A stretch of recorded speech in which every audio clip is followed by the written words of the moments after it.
உங்களோட வேலையை விட்டுட்டு மறந்துட்டு ஒரு படத்தை ப்ரொமோஷன் பண்றதுதான் உங்களோட வேலையா அப்படின்னு நல்வாழ்வுத்துறை அமைச்சர் மா சுப்பிரமணியன் அவர்களை கேள்வி கேட்ட சமூக ஆர்வலர். அது என்ன படம், ஆக்சுவலி என்ன நடந்துச்சு? ஹாய், நான் உங்க தேவா. இதை பத்தி முழுசா தெரிஞ்சுக்கணும்னா வீடியோவை ஃபுல்லா பாருங்க.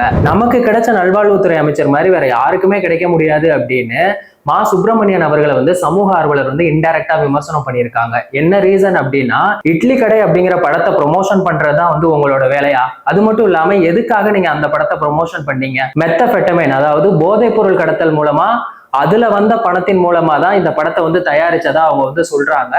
எதுக்காக உங்களுக்கு இந்த வேலை? இன்னொரு மெயின் ரீசன் என்னன்னா, இந்த இட்லி கடை படத்தோட ப்ரொடக்ஷன் யாரு அப்படின்னு பாத்தீங்கன்னா டான் பிக்சர்ஸ். அது திமுகவோட சேர்ந்தது. அதனால மா சுப்பிரமணியன் அவர்கள் என்ன பண்ணியிருக்காங்கன்னா 300 குழந்தைங்களுக்கு இட்லி வாங்கி கொடுத்து இட்லி கடை படத்தை பாக்குறதுக்கு கூட்டிட்டு போயிருக்காங்க.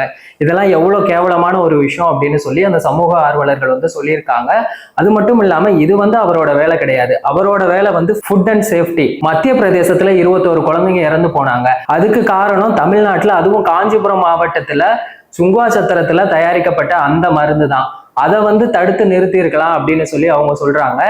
இதுக்கு திமுக தொண்டர்கள் என்ன சொல்றாங்க அப்படின்னா, இந்த மருந்துகளோட இதையெல்லாம் தர பரிசோதனை செய்யறது அப்படிங்கிறது மத்திய அரசோட வேலை.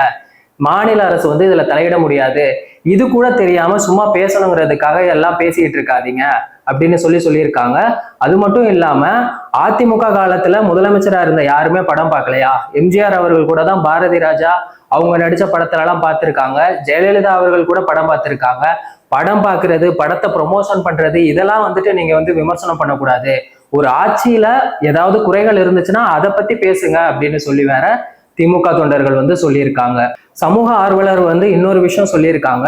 இந்த இட்லி கடை படத்தை தொடர்ந்து இந்த டான் பிக்சர்ஸோட நிறுவனத்துல இன்னொரு குப்பை படம் வரப்போகுது. அந்த படத்தோட பேர் பராசக்தி. இந்த படத்துல சிவகார்த்திகேயன் அவர்கள் ஹீரோவா நடிக்கிறாங்க அப்படின்னு சொல்லியிருக்காங்க.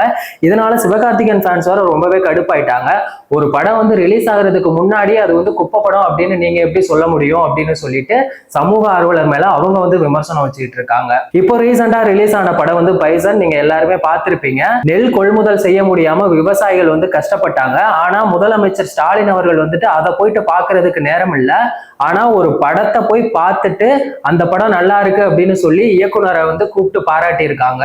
இது எவ்வளவு பெரிய கீழ்த்தனமான ஒரு விஷயம். இதெல்லாம் எதுக்கு பண்றாங்க? அடுத்த படத்துல உதயநிதி அவர்களோட பையன் இன்பநிதியை நடிக்க வைக்கிறதுக்கான ஒரு அடித்தளமா தான் இது இருக்கு அப்படின்னு சமூக ஊடகங்கள்ல விமர்சனம் பண்ணிட்டு இருக்காங்க. சோ திமுகவோட ஆட்சியை பத்தியும் நல்வாழ்வுத்துறை அமைச்சர் மா சுப்பிரமணியன் அவர்களை பத்தியும் உங்களோட கருத்து என்ன அப்படிங்கிறத மறக்காம கமெண்ட் செக்ஷன்ல சொல்லுங்க. வேறொரு வீடியோல வேறொரு கண்டென்ட்ல நான் உங்களை சந்திக்கிறேன்.